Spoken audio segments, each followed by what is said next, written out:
So we continue our study in the book of John. Today's study is titled Familiarity Breeds Contempt.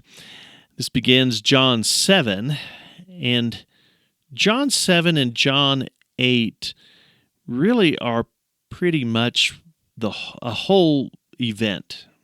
It is Jesus at the Feast of the Tabernacles. It is broken up by the passage of the woman caught in adultery, which we will deal with why it appears there, or maybe it shouldn't appear there. That's a whole different story. But this is one whole long discourse at a particular event. To introduce this, we see a little interaction between Jesus and his siblings. John 7, beginning in verse 1. After this, Jesus traveled in Galilee, since he did not want to travel in Judea, because the Jews were trying to kill him. At the Jewish festival of the shelters was near. So his brothers said to him, "Leave here, go to Judea, so that your disciples can see your works that you are doing. For no one does anything in secret while he's seeking public recognition. If you do these things, show yourself to the world." For not even his brothers believed in him.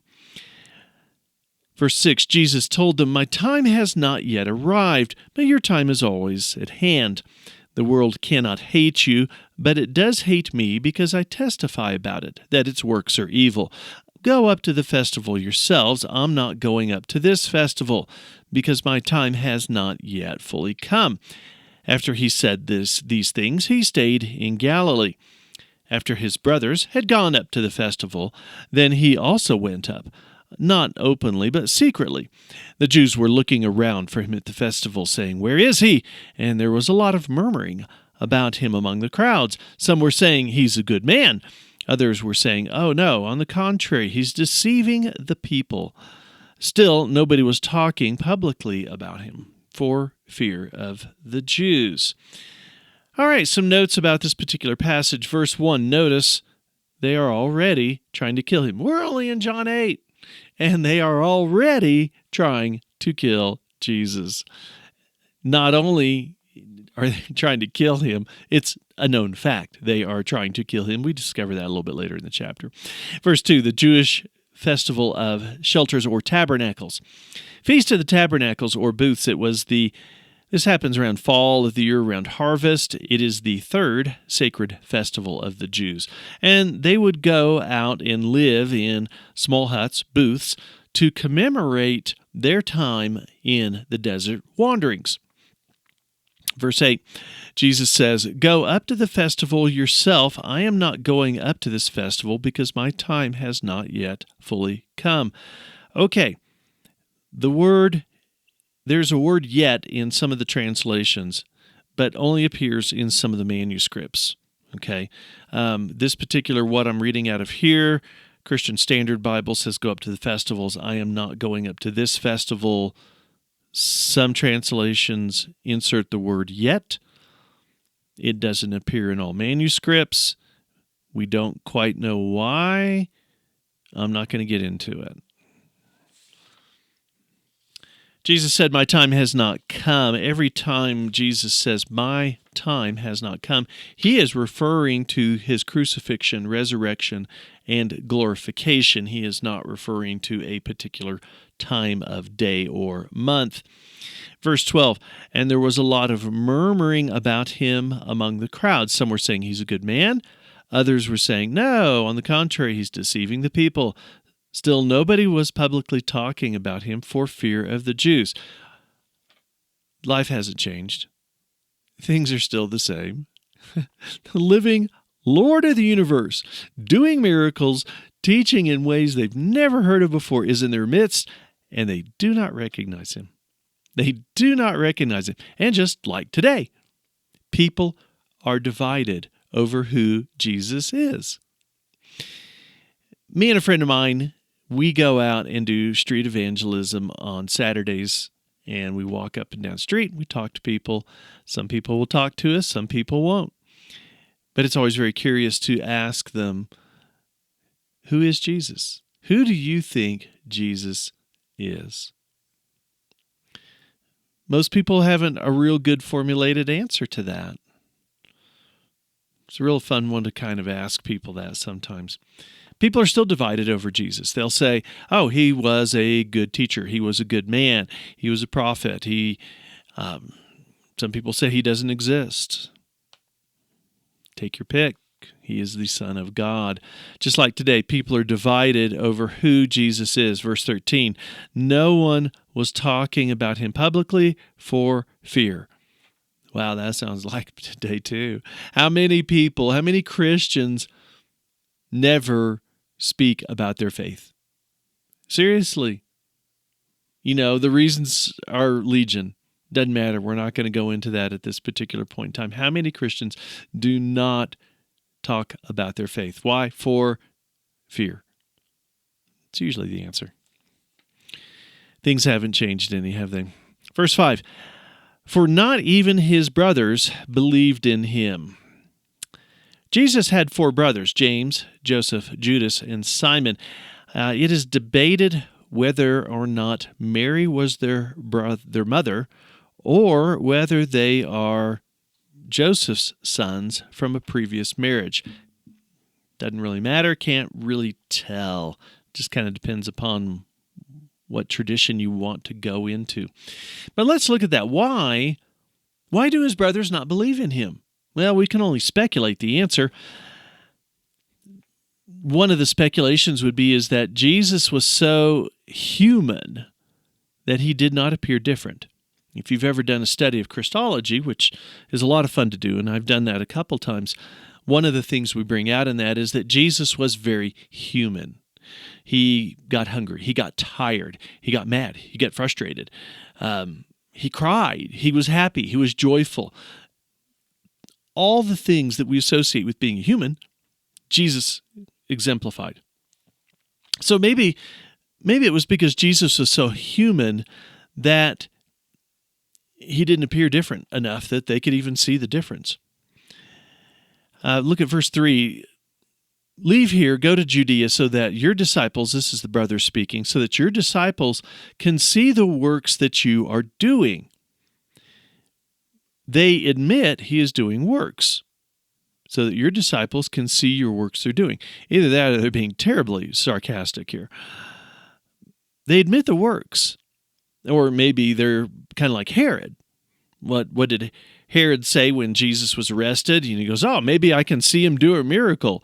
Show me something cool. That's Herod's attitude. Maybe that's what the brothers are saying. They're saying, hey, let's go out here. Let's go to Judea, to Jerusalem, and let's see you do something cool. Who knows? Verse 4, if you do these things, show yourself to the world. Once again, there's a little bit of skepticism here from the brothers. Miracles, cool. Yeah, that's great. We love to see you do miracles. Are you from heaven? I don't think so. I saw you when you were young, if they're half-brothers. They don't believe he's from heaven. Well, right now, a lot of people don't believe he's from heaven. One of the options that's thrown out in terms of speculation is that fear the Jews. But why, if they're afraid of the Jews, why would they want to walk into Jerusalem with them? Why would they want to be associated with them? That one doesn't add up for me. Really, I think it all comes down to familiarity does breed contempt. They are so used to seeing Jesus on a day-to-day basis, on a regular basis, and maybe they haven't seen him do any miracles. Maybe he's just said, I'm doing all these teachings, and they haven't been impressed by them. We don't really know, but what we do know is that they don't believe. They are the closest people to him other than his parents, other than Mary, and yet they do not believe. Familiarity breeds contempt. Which brings me to the question of, do we become too familiar with God, that we lose the uniqueness, the awe, and the excitement of that relationship, and that it becomes a meaningless repetition of activities?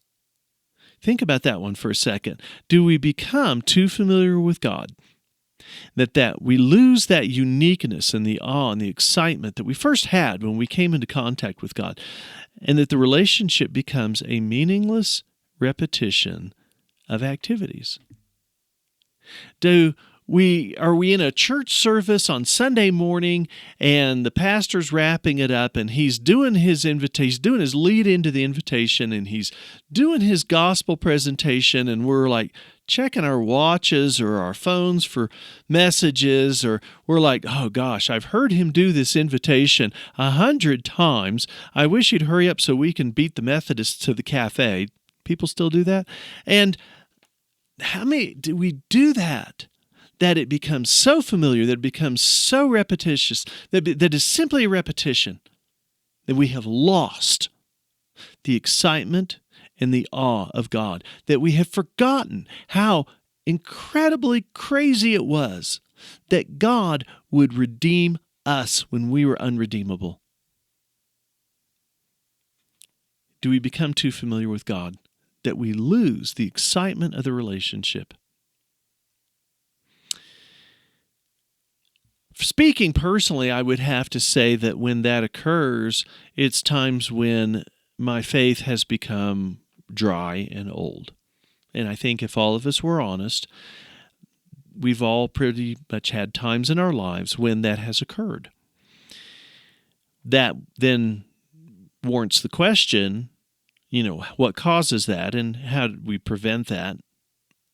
And more importantly, how do we get ourselves out of that? There's probably a lot of causes, anywhere from being disappointed with how God has acted in our lives or not acted in our lives, situations that we get into. Let's face it, life just bogs you down sometimes. One of the things that keeps coming back to my mind is when the focus turns to ourselves and off of God. Do you remember the story of Elijah? Elijah has just done this incredible miracle at Mount Carmel. And where do we see Elijah after that? We see him in the cave of despair, or more appropriately, the cave of self-pity. And what happens when he finally encounters God? God says, "What are you doing here, Elijah?" Emphasis mine. And Elijah says, "I alone am left." He goes, "I have sought the Lord, I have followed the Lord, they have put the prophets to the sword, and I alone am left." How many times does Elijah say "I" in that statement? It's all about him. "I have done your work. They have put the prophets to the sword. I am alone, and they seek my life too." What has happened to Elijah? He has fallen into the pool of self-pity. It's a whole wonderful sermon I'd love to do some other time. His focus is no longer on God. His focus is on himself. And I have noticed that in my own life, that when my faith has become cracked and worn, and the relationship with God doesn't share its excitement, that a lot of the time, maybe all the time, the focus has turned to me. Look at Paul, 2 Corinthians. "I have been shipwrecked, beaten, stoned, cast out, beaten with rods," whatever. But yet, I do this because this is nothing compared to the glory of God, to the righteousness we receive with Christ and everlasting life. He could have been sorry for himself. He wasn't. And speaking personally, most of the time, that's when I look at my relationship and when it's gone south with God, that it's because my focus has turned to me and my circumstances. And if that's true, then the way we get ourselves out of that is we pray to God. We spend more time with Him. We spend more time in His Word. And we go back and we look at what God has done. How many times in the Old Testament, in Psalms, even in the New Testament, Paul's running around, does he talk about the Exodus story? A lot. Well, that's one of the ways that we can rejuvenate that relationship. That's one of the ways we can increase our faith, is when we look back in our own lives and we say, wow, you know what? God came through then, and I can count on Him to come through again. Familiarity breeds contempt. And we need to always be looking anew at God and saying, wow, you are truly awesome. You are truly glorious. You are truly holy. And not let the same thing wear us out, and not let it become a routine of rituals. But His graces are new every morning, and we should renew our faith and our joy in Him every morning too.